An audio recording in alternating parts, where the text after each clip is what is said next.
Broken windows, doors, completely burnt residential buildings and apartments. The cannonade of explosions does not stop here. This is how Bakhmut in the Donetsk region lives now. It is very difficult to evacuate civilians because of the regular shelling by the Russian army.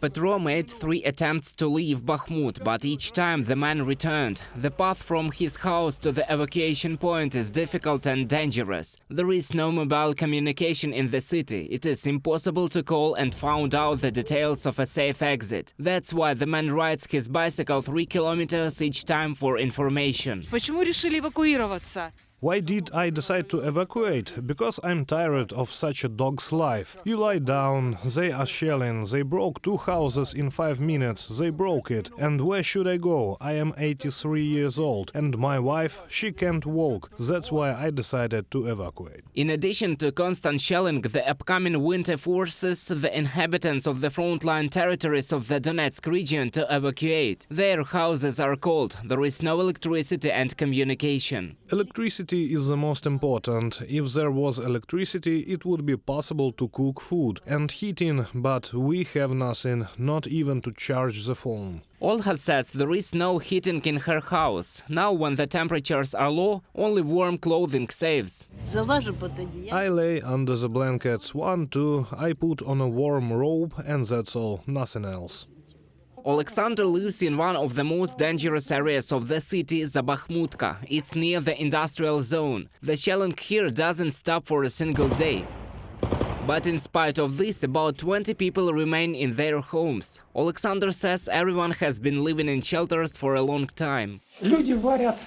People cook food on fires, under shelling. The fire lit up, I run away. The next time you think to cook or not to cook. Here, I mean, you can't eat or sleep properly. You sleep with your clothes on, right? Of course, that's how it is. When the sun shines, you heat some water in the sun or have a bath at the fire. Anyway, that's like that.